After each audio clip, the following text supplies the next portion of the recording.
లోక్సభ ఎన్నికల ప్రచారం ముమ్మరం చేసింది కాంగ్రెస్. ఇందులో భాగంగా ఇవాల్టి నుంచి వరుస సభలకు ప్లాన్ చేసింది పీసీసీ.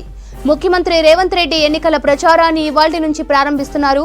సాయంత్రం నారాయణపేటలో నిర్వహించే జనజాతర సభలో ఆయన పాల్గొననున్నారు. మినీ స్టేడియంలో జరగనున్న సభకు భారీ ఏర్పాట్లు చేశారు కాంగ్రెస్ నేతలు. సాయంత్రం 4:45 హెలికాప్టర్లో నారాయణపేటకు చేరుకుంటారు సీఎం రేవంత్. 5 గంటలకు సభలో పాల్గొంటారు. సభ తర్వాత రోడ్డు మార్గంలో హైదరాబాద్కు తిరిగి వస్తారు. సీఎం రేవంత్ ఎన్నికల ప్రచారం ప్రారంభిస్తుండటంతో భారీ జన సమీకరణపై ఫోకస్ పెట్టారు కాంగ్రెస్ నేతలు. నారాయణపేటతో పాటు ఇతర ప్రాంతాల నుంచి జనాన్ని తరలిస్తున్నారు. సభ ఏర్పాట్లను స్థానిక ఎమ్మెల్యే పర్ణికారెడ్డి పర్యవేక్షిస్తున్నారు. ఎండాకాలం కావడంతో సభకు వచ్చేవారు ఇబ్బందులు పడకుండా ఏర్పాట్లు చేశామన్నారు కాంగ్రెస్ నేతలు.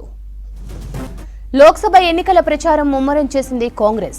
ఇందులో భాగంగా ఇవాల్టి నుంచి వరుస సభలకు ప్లాన్ చేసింది పీసీసీ.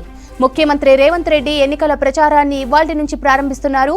సాయంత్రం నారాయణపేటలో నిర్వహించే జనజాతర సభలో ఆయన పాల్గొననున్నారు.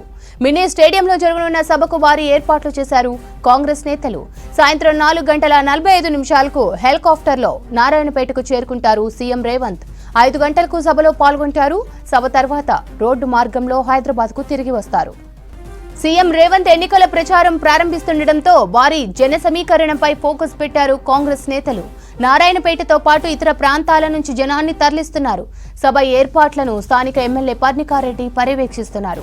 ఎండాకాలం కావడంతో సభకు వచ్చేవారు ఇబ్బందులు పడకుండా ఏర్పాట్లు చేశామన్నారు కాంగ్రెస్ నేతలు.